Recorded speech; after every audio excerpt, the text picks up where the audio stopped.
అంటే ఇవాళ కాంగ్రెస్ నాయకులు ఎట్లా మాట్లాడుతున్నారంటే ఉమ్మడి ఆంధ్రప్రదేశ్లో సమైక్యాంధ్రాన్ని కోరుకునేటటువంటి కాంగ్రెస్ నాయకులు ఏదైతే ఆర్గ్యుమెంట్ తీసుకొచ్చిండ్రో ఏదైతే మాట్లాడినరో అవే ఇప్పుడు వీరు కొనసాగిస్తున్నటువంటి పరిస్థితి.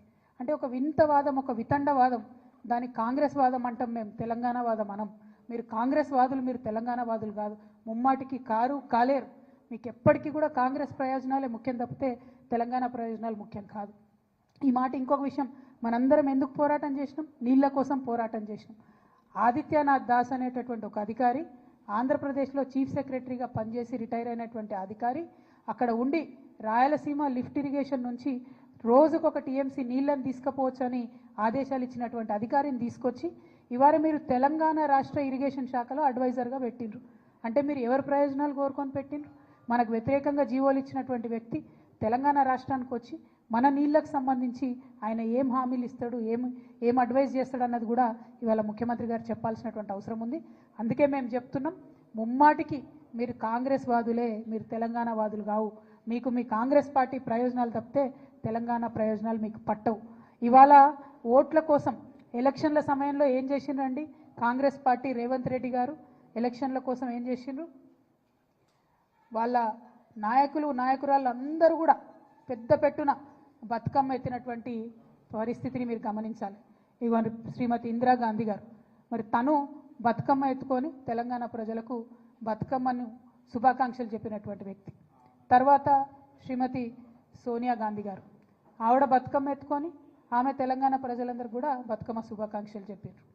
ఇదిగోండి మన తెలంగాణలోనే ఎన్నికల ముందు ర్యాలీలో ప్రియాంక గాంధీ గారు, రాహుల్ గాంధీ గారు బతుకమ్మ ఎత్తుకొని తెలంగాణ ప్రజలకు శుభాకాంక్షలు చెప్పారు. తర్వాత ప్రియాంక గాంధీ గారు అద్భుతమైనటువంటి ట్వీట్ చేసిండ్రు. ఏమని చేసిండ్రు? తెలంగాణ ప్రజలందరికీ ప్రత్యేకంగా తెలంగాణ ఆడపడుచులందరికీ బతుకమ్మ పండుగ శుభాకాంక్షలు. ఎందుకంటే 1978లో ఓరుగల్లు మహిళలతో కలిసి మా నానమ్మ శ్రీమతి ఇందిరాగాంధీ గారు బతుకమ్మ ఉత్సవాల్లో పాల్గొనడం ఒక మధుర స్మృతి అని చెప్పి ప్రియాంక గాంధీ గారు చేసినటువంటి ట్వీట్ ఇది. అంటే ఓట్లు ఉన్నప్పుడు మాత్రం మన పండుగలు వనుకొస్తాయి. ఓట్లు ఉన్నప్పుడు బతుకమ్మ తెలంగాణ ప్రత్యేక పండుగని, తెలంగాణ ఆడపడుచులందరికీ శుభాకాంక్షలు చెప్పాలని ఓట్లు ఉన్నప్పుడు గుర్తొస్తాయి. ఆ వీడియో చూపి. ఇగో ఇందులో అయితే అద్భుతమైన వీడియో అండి ఇది, మీరు తప్పకుండా చూపించాలి మీడియా మిత్రులు. రేవంత్ రెడ్డి గారు, రాహుల్ గాంధీ గారు, కేసీ వేణుగోపాల్ గారు, జయరాం రమేష్ గారు అందరూ కలిసి కోలాటము బతుకమ్మ కలిపి ఆడుతున్నారు. పాపం అక్కడ కూడా మా బట్టెన్నను వెనక వరుసలు పెట్టిండ్రు.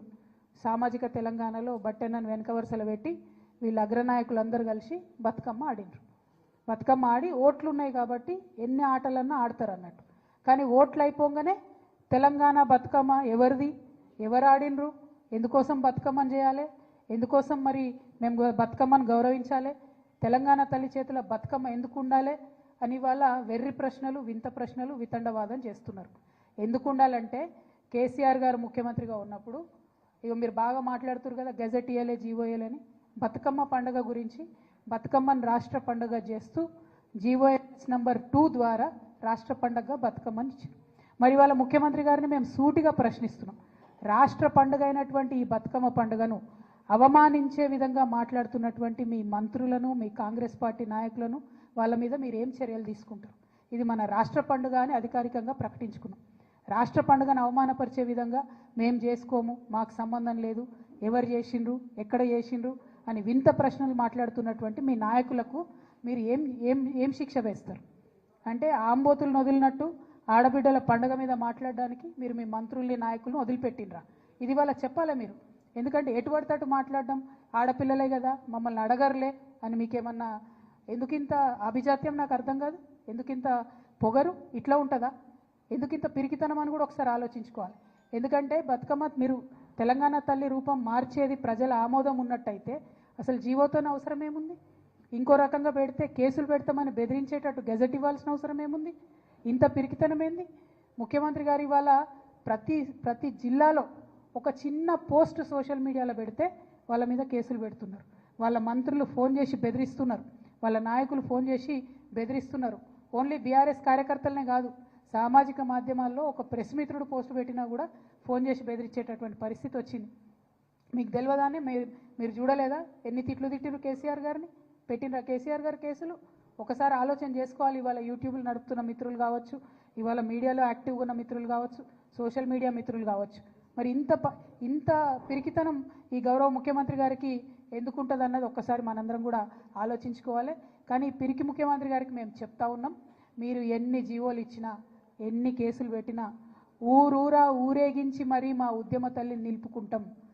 డెఫినెట్గా వందల వేల సంఖ్యలో తెలంగాణ తల్లి విగ్రహాలను ఆవిష్కరణ చేస్తాం. తెలంగాణ జాగృతి ఆధ్వర్యంలో చేస్తాం, బీఆర్ఎస్ ఆధ్వర్యంలో చేసుకుంటాం. తెలంగాణ వాదులం, తెలంగాణ ప్రేమికులం అందరం కూడా కలిసి ఊరూరా నిలబెట్టుకుంటాం విగ్రహాలు. మీరు మారిస్తే మా గుండెలలో ఉన్న తెలంగాణ తల్లి బొమ్మ చెరిగిపోదు. మీకు ప్రజలు అవకాశం ఇచ్చారు, వీలైతే 10 మంచి పనులు చేయండి. కానీ ఇట్లాంటివన్నీ చేసి తెలంగాణ ప్రజలను, తెలంగాణ వాదుల్ని బాధ పెట్టొద్దని కోరుతా ఉన్నాం. ఈ చర్చ అంతా కూడా వాస్తవానికి మీరు అభివృద్ధి చేయలేకపోతా ఉన్నారు కాబట్టి ఒక డైవర్షన్ కోసం మీరు వాడుకుంటున్నారని చెప్పి మేము బలంగా నమ్ముతూ ఉన్నాం. మేము మిమ్మల్ని మళ్ళీ ఒకసారి కోరుతున్నాం, మాకు ఇష్టం వచ్చిన తల్లిని మా ఇష్టం వచ్చిన దగ్గర పెట్టుకునేటటువంటి స్వేచ్ఛ, స్వాతంత్రం తెలంగాణ రాష్ట్రంలో తెలంగాణ ప్రజలకు ఉండాలి. దానికి మేమే మార్గదర్శకంగా ముందుంటాం. మీరు ఎన్ని కేసులు పెట్టుకున్నా భయపడేది లేదని తెలియజేస్తూ, బతుకమ్మ మీద మరొక్కసారి మాట్లాడే ముందు మంత్రులైనా కాంగ్రెస్ నాయకులైనా ఆలోచించి ఆడబిడ్డలు మీరు మాట్లాడే ప్రతి మాటను కూడా గమనిస్తున్నారన్న విషయాన్ని ఆలోచించి ఒళ్ళు దగ్గర పెట్టుకొని మాట్లాడాలని చెప్పి హెచ్చరిక చేస్తూ ఉన్నాం. Thank you. జై